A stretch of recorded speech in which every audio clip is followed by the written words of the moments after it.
Kwekwe. My name is Simon Brascoupé, and I would like to welcome you to this birch bark biting workshop. We're going to first look at an actual piece of birch bark recently harvested from a tree. Here's the bark, and it's fairly thick. I want you to notice these lines, these slashes across the birch bark. The bark comes from a tree called the white birch tree, and it is can be found all across Canada and Europe. It's one of the oldest forms of art, birch bark biting, perhaps in the world, and we're going to learn how to do some birch bark biting today. So the little slashes on the birch bark is got there. It's an old Algonquin story from Giddigadzibi. A lot of young and elders will tell you the story. So in Algonquin culture, we're always looking for a balance in nature. And in this case, in this story, the birch tree is friends with a pine tree, you know, the ones with the little needles all over it. And so the trees started growing from seeds. And when you look at the across Canadian forests in Algonquin territory, you'll often see white birch trees growing with pine trees or fir trees. And many years ago, a young tree, a white birch tree and a pine tree started growing. And they would talk to each other. As they got older, the white birch, and in those days, the white birch was just pure white. There was none of these little slashes across it. And the white birch would tell its friend, the pine tree, "Oh, I'm so beautiful. I in the winter, I'm like snow. In the summer, I stand out from the other trees." And this went on year after year after year. And eventually, his friend, the pine tree, was getting a little tired of it. In fact, you could say he was really, really tired of it.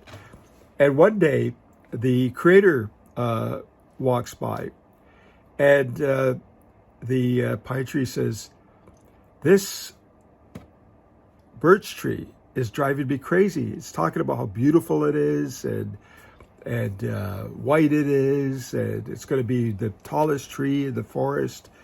And the creators and the pine tree says, "Some days I just want to hurt that white birch tree." And the creator says, "Oh, no, don't do that," and starts walking away, but then turns around and says, "But you could teach it a lesson."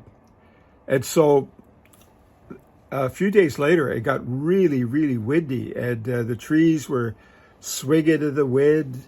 And you know, these pine trees have pitch on it, that little sappy stuff.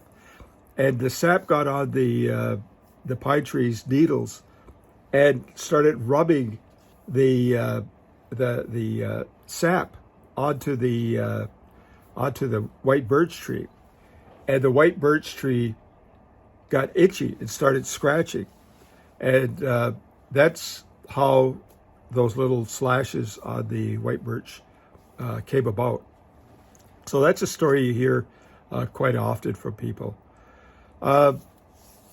The birch trees, as I said, is all across Canada. The art or the practice of birch bark biting has declined over the years. But if you go quite far north, it's still in practice, and you get a quite beautiful result. So what we're going to do is I'm going to teach you how to fold the birch bark, and you fold it in half like that. Fold it this way. Let's fold it in half, and then you fold it in half again, like that, and then you fold it again, kind of in half, until you got this pointy thing. So don't forget, when you bite your birch bark, start at the pointy end, at this pointy end here, or in the middle of the birch bark. So you're going to have to practice biting. So use your canine teeth, the pointy teeth. So you got pointy teeth on the top and the bottom of your teeth. So use those, because you can get pressure on it, and it kind of doesn't poke a hole through it, but it presses the bark so that you will get a impression in it. And if you hold it up to the light, you can see where you've bitten. More light is shining through it. So a lot of people that bite birch bark say that they almost have no control over what they're biting. That a lot of them will say it's like the creator is guiding your teeth to do the design. So it's not like you're drawing something, you can see it. With birch bark, it's in your mouth, you can't see it. So it becomes a challenge, but there's a few simple things that you can do to learn how to do it. So anyways, we're going to get a piece of wax paper, or even any kind of paper, and it's just to practice biting the birch bark. So again, remember, we fold it in half like that, half again, like that, and kind of half again, till you got that pointy part.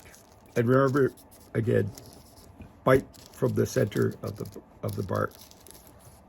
So what I do is I hold it like this, and I start biting. And the simplest way to learn is just try to bite straight across the bark. And what I do is I hold this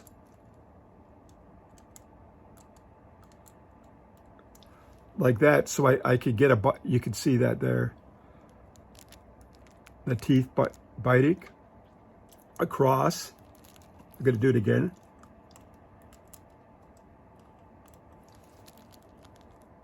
See it there?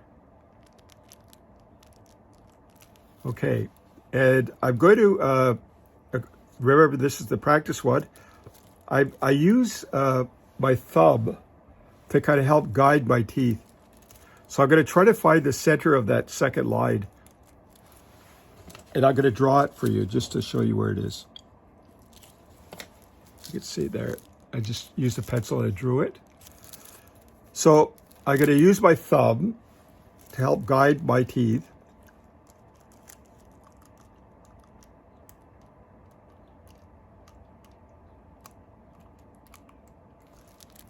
And I went from the center to the outside of the bark. It's a little hard to see there, but I'll draw it. So that's kind of what I did, and I'm going to do it the other way.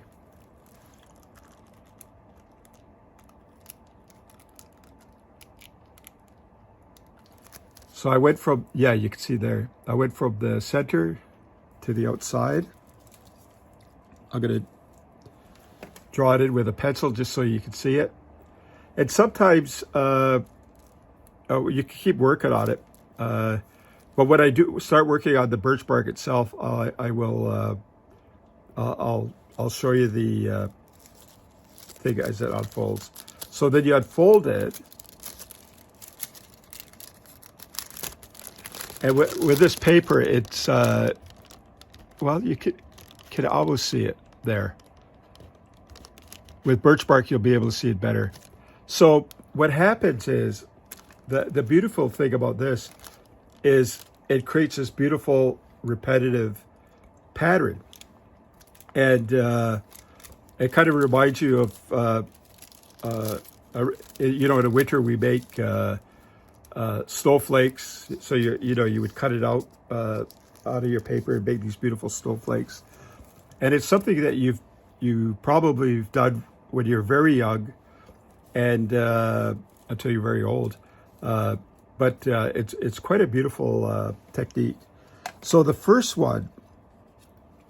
So we've done our practice. You might want to practice 2 or 3 times. Work with a friend and show them how you're progressing. So we've got this birch bark, and you can see the little slashes on it. You kind of think about the white birch and his buddy, the pine tree, and how these little slashes got on the birch tree. So we're going to fold it in half, like that, and half again, like that, and then half again until we get that triangle shape. There's a triangle shape, and so what's interesting is that I'm going to bite straight across, but when you open it up, it becomes a circle. So here we go.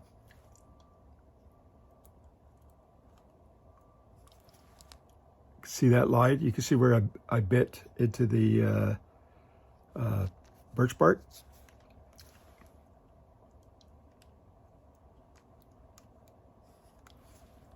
Cross again. So I'm going to try to make a flower. The flowers are fairly easily done. So I got to start biting at this point here and then out.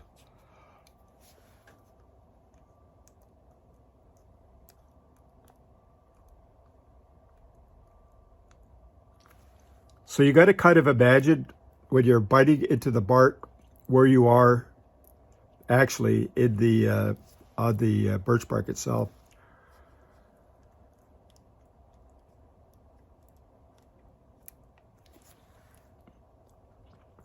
Now, some of you will bite really close, and then you can also bite further apart, like you can see there.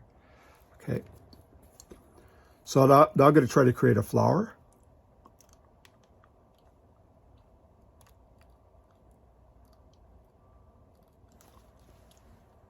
There we go. And I'm going to do a little insect up here.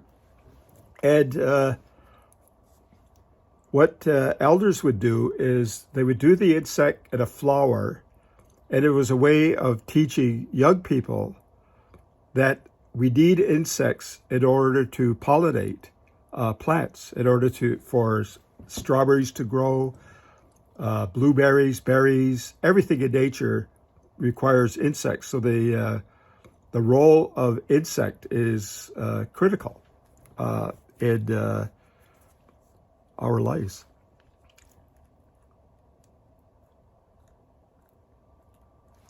So I just made a little body for the insect. It's going to be a flying one, and I'm going to put little antennas on it.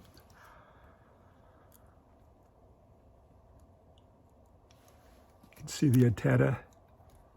Put some wings.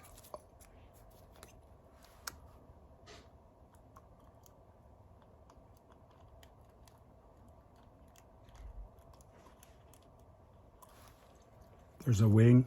I'm going to do another one. So you've got to kind of imagine what you're doing when you're biting, and kind of following a pattern, using your hands, your teeth, and your mouth at the same time, and your imagination.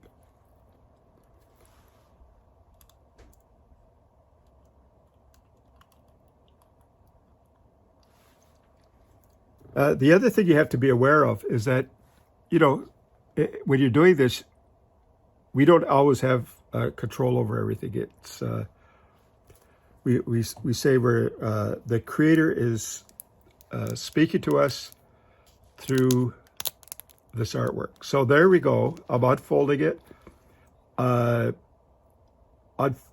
When you unfold it, just be careful that you don't rip the birch bark. So it's very fragile at this point. You can see the flower there, and the insect.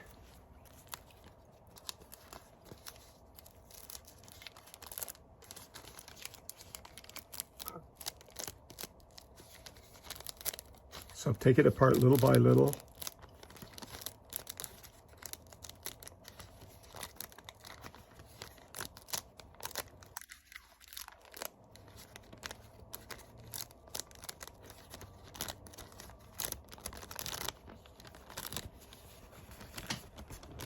So you can see the design there. I'm going to turn it around.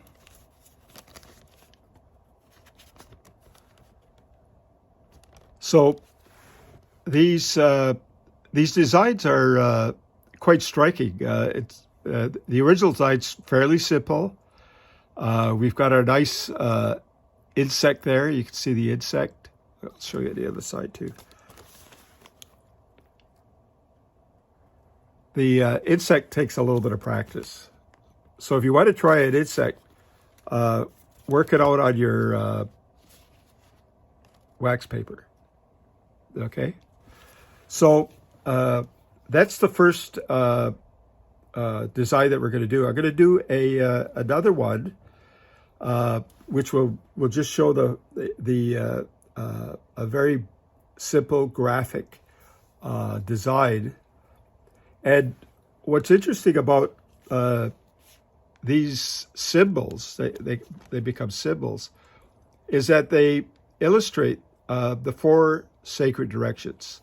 So if you imagine you're in the center, and you're watching the sunrise.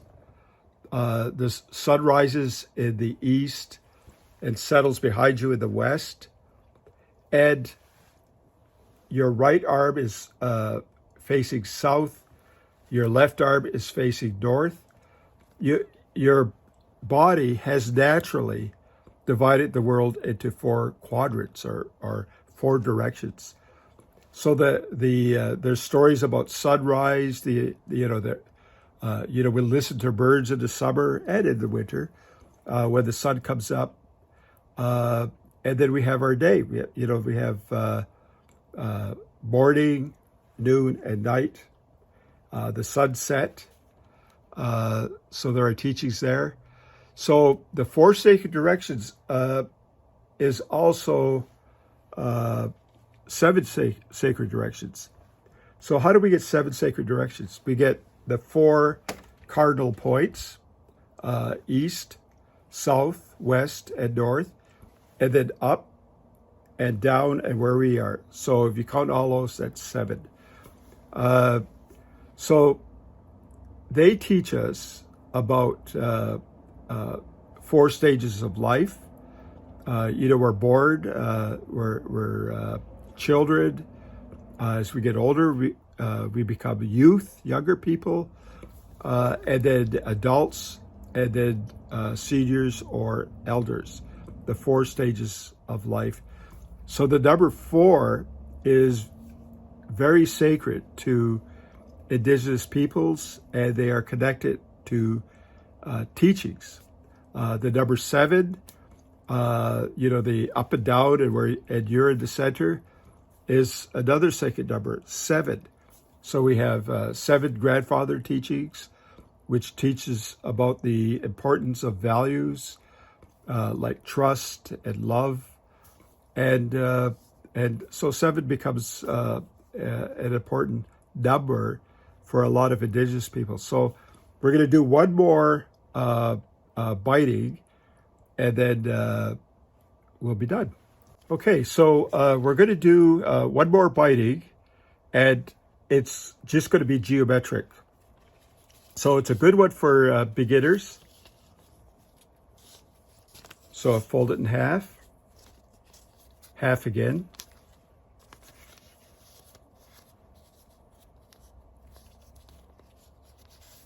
This one's a bit more in the shape of a rectangle, so I use the center of the bark. Again, get that nice triangle. So when you do this, just take your time, no rush. So we're going to do a geometric one, and we already talked about the importance of the 4 directions, the 4 sacred directions, and 7 directions. Using the up and down and us in the middle. Okay, so I'm just going to do strictly a geometric birch bark binding.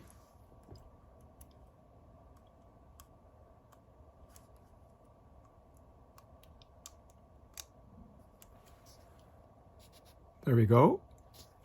And so I'm going to go just crisscross there. I'm going to do another line.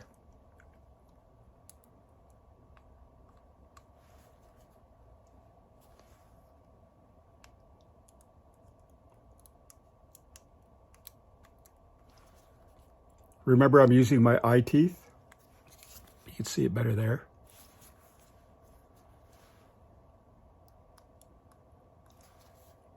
And I'm using the, working on the number 4. I'm going to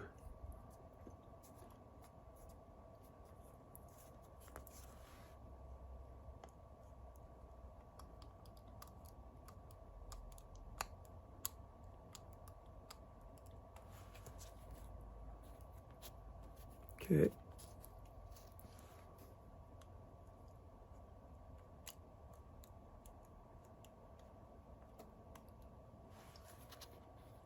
So I just crisscrossed. And this one is an important teaching about everything is related. Everything is connected in the world. We learned that in our first binding, that it's important to have insects because insects pollinate plants. Humans will consume berries. We need berries. Berries are actually excellent medicine for things like diabetes. Geometric design.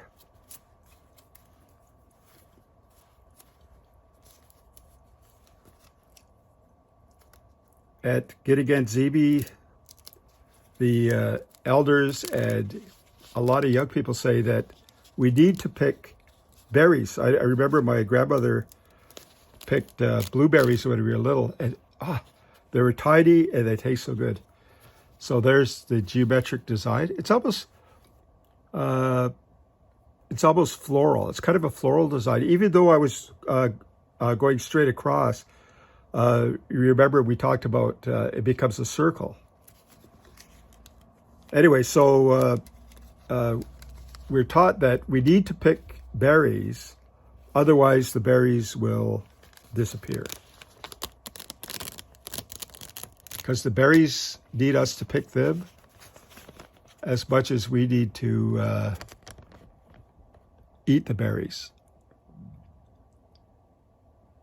We also have to be careful that we don't eat the last berry. But I used to collect medicine with my father, and he would say, don't pick the first medicine because it may be the last. So it's an interesting idea of sustainability.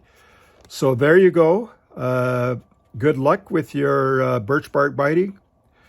Take your time. You can watch this video more than once, and it'll help you create beautiful birch bark bindings for your family, your parents, your grandparents, your friends, and there's a lot of resources on the internet that you may also find useful. So, Miigwech, Thank you for being with me today, and good luck with your birch bark whiting. Take pictures and send them in to Summer Solstice, and we'll get them posted for you. Okay, be gwitch. Thank you. Have a good day. Bye-bye.